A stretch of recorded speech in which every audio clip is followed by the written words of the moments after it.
महाराष्ट्र की सियासत में नया पेंच फंस गया है। उद्धव ठाकरे एक तरह से पूरी तरह बर्बाद नजर आ रहे हैं और उद्धव ठाकरे को इस बार बर्बाद करने वाली कोई और नहीं है बल्कि उनके अपने सबसे करीबी संजय राउत हैं। जी हाँ, नया एक डबल क्रॉस यहाँ पर सामने आया है और उद्धव ठाकरे नहीं बल्कि शरद पवार के साथ जाकर खड़े हो गए हैं संजय राउत। तो क्या वाकई में संजय राउत ने फंसा दिया उद्धव ठाकरे को या फिर राहुल गांधी की दो टूक के बाद फंसे ठाकरे? दिखाते हैं, आपको बताते हैं, सब कुछ बताएंगे। आप भी इस वीडियो को शेयर करें और कमेंट करके अपनी राय जरूर दें कि उद्धव ठाकरे के लिए संजय राउत अब क्या जरूरत से ज्यादा मजबूरी या फिर समस्या बन गए? कमेंट जरूर करें। तो उद्धव ठाकरे के विधान परिषद का कार्यकाल खत्म हो रहा है और उसकी चुनाव की घोषणा हो चुकी है और वहीं दूसरी तरफ राज्य में 7 राज्यसभा सीटों के लिए भी चुनाव होना है, उसकी भी घोषणा हो गई। लेकिन अब कहानी है, बहुत बड़ा ट्विस्ट ये है कि महाविकास अघाड़ी यानी कि विपक्षी दल इस बार या तो एक विधान परिषद चुन सकते हैं या फिर एक राज्यसभा सदस्य चुन सकते हैं और इन दोनों में यहाँ पर दोनों कद्दावर नेता यहाँ पर दावेदार है। जी हाँ, राज्यसभा में शरद पवार का कार्यकाल खत्म हो रहा है और शरद पवार यहाँ पर दावेदार हैं, एक और राज्यसभा सीट चाहते हैं, एक और बार वो राज्यसभा जाना चाहते हैं। वहीं उद्धव ठाकरे की विधान परिषद का भी कार्यकाल खत्म हो रहा है तो उद्धव ठाकरे भी कहीं और के सदस्य नहीं है, तो वो भी विधान परिषद के सदस्य बने रहना चाहते हैं ताकि उनको बोलने का, समझने का मौका भी मिले, क्योंकि चुनाव उद्धव ठाकरे परिवार की तरफ से सिर्फ और सिर्फ आदित्य ठाकरे ही लड़े हैं, बाकी कोई नहीं लड़ा। तो उद्धव ठाकरे भी खुद चुनाव नहीं लड़ना चाहते हैं, इसीलिए यहाँ पर विधान परिषद के जरिए वो विधानसभा में मौजूद है। अब कहानी में ट्विस्ट ये है कि यहाँ पर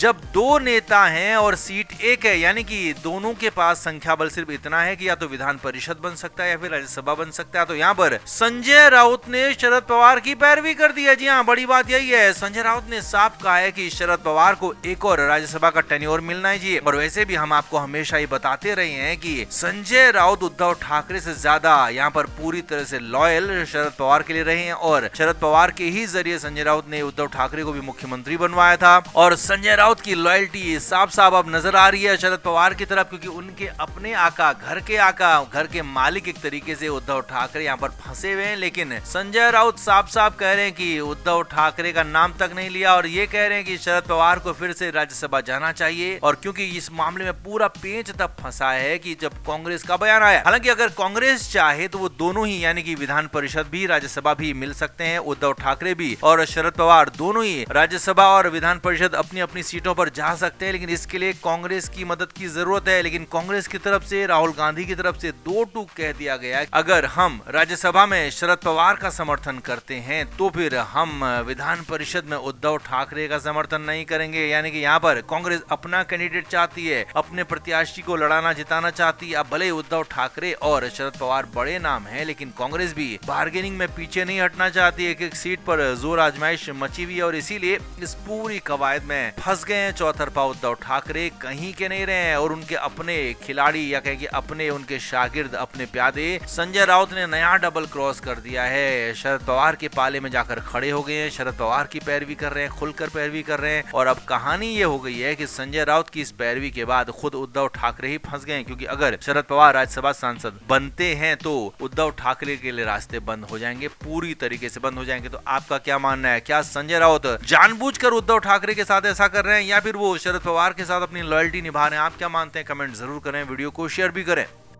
तो अजीत पवार के जाने के पहले दिन से ही सवाल खड़े हो रहे थे कि आखिर अजीत पवार के साथ ऐसा क्यों हुआ, क्या हुआ। तो अब बड़ी बात यह है कि सुनेत्रा पवार ने सीएम फडणवीस से मुलाकात करके सीबीआई जांच की पहले मांग की थी और यहाँ पर फडणवीस ने भी भरोसा दिया है कि वो जल्द ही इसकी सिफारिश करेंगे। लेकिन अब बड़ी बात यह है कि सुनेत्रा पवार अब खुद सीबीआई के पास जाना चाहती हैं, वो सवाल है उनके जवाब ढूंढना चाहती हैं। खबर तो यहाँ तक है कि सुनेत्रा पवार के पास कुछ सबूत भी है और उन सबूतों को लेकर वो खुद पैदल चलकर सीबीआई के पास जाना चाहती है। अब यहाँ पर सवाल पहला ये उठाया गया सुनेत्रा पवार उनकी तरफ से, उनकी परिवार की तरफ से, कि आखिर अजीत पवार का कार्यक्रम कैसे बदला गया था, क्योंकि पहले अजीत पवार को 27 जनवरी की शाम को निकलना था, उनका काफिला भी तैयार था, लेकिन एक बड़े नेता उनसे मिलते हैं और इसी वजह से अजीत पवार लेट हो जाते हैं और इसी वजह से उनको 28 जनवरी की सुबह सुबह निकलना पड़ता है, ये प्लान बनाना पड़ता है। और इसीलिए यहाँ पर पूरी तरीके से सवाल यही खड़ा हो रहा है है कि आखिर क्यों उनका प्लान बदला गया। ये पहला सवाल है। जो दूसरा बड़ा सवाल उठाया जा रहा है कि आखिर अजीत पवार के पायलट को क्यों बदला गया। अजीत पवार प्लेन से यात्रा को लेकर काफी सतर्क रहते थे, उस दिन एयरपोर्ट भी वक्त पर पहुंच गए थे, लेकिन पायलट की वजह से देरी से उड़े, यानी कि जो पायलट को जाना था वो नहीं पहुंचा और आनन फानन में दूसरे पायलट को बुलाया गया। तो क्या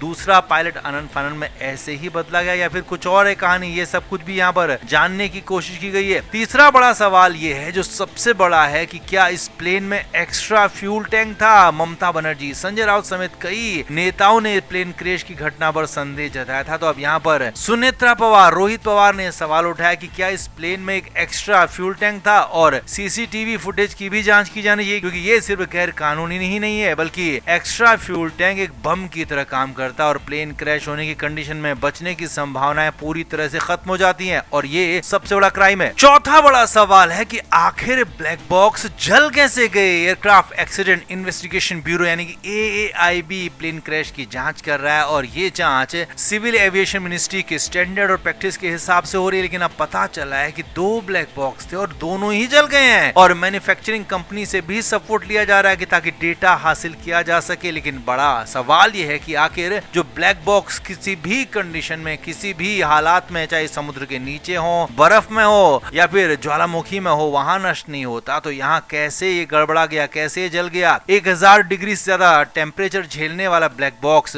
आखिर कैसे जल गया, ये बड़ा सवाल है। तो इससे बहुत बड़ा सवाल और बहुत बड़ा यहाँ पर एक संकट खड़ा हो रहा है कि आखिर क्या हुआ था उस दिन। सुनेत्रा पवार की तरफ से कहा गया है कि हमें ये जांच पता होनी चाहिए कि आखिर ब्लैक बॉक्स की जांच में क्या हो रहा है और ये भी कहा गया कि सुना है कि ब्लैक बॉक्स जांच के लिए अमेरिका जा रहा है, तो शायद वो पूरी तरह से जांच नहीं कर पाए हैं और राज्य सरकार ने CID को जांच दी है। तो हमें CID पर भी भरोसा है, लेकिन CBI एक विश्वसनीय संस्था है और CBI से अगर जांच होती है तो बहुत अच्छा होगा, जानकारी पूरी सामने आनी चाहिए। अब यहाँ पर पांचवा जो बड़ी बात कही जा रही है कि आखिर इस प्लेन के अंदर सेफ्टी वार्निंग सिस्टम क्यों नहीं था, आखिरी मिनटों में प्लेन का क्रू क्यों बदला गया, आखिर किसी भी तरह का डिस्ट्रेस कम्युनिकेशन क्यों नहीं हुआ जबकि प्लेन लैंड करने जा रहा था। और इसी मामले में फॉरेंसिक, इलेक्ट्रॉनिक और हाई लेवल जांच की जरूरत है कि क्या मेंबर फिट थे, क्या प्लेन का मेंटेनेंस ठीक था। कई सारे सवाल है और इन सारे सवालों के जवाब अब चाहिए और कई सारे सबूत तो यहाँ पर सुनेत्रा पवार अपने पास होने का दावा भी कर रही है। तो अब देखना ये होगा कि अब CBI के पास जाकर वो जवाब सौंपती हैं तो क्या उन्हें जवाब मिलता है और क्या यहाँ पर CBI की जांच का फैसला होता है और क्या अजीत पवार के मामले में निकल कर आता है। तो आपका इस पर क्या कहना, आप भी कमेंट करके जरूर बताएं, वीडियो को शेयर भी करें। Flame media report.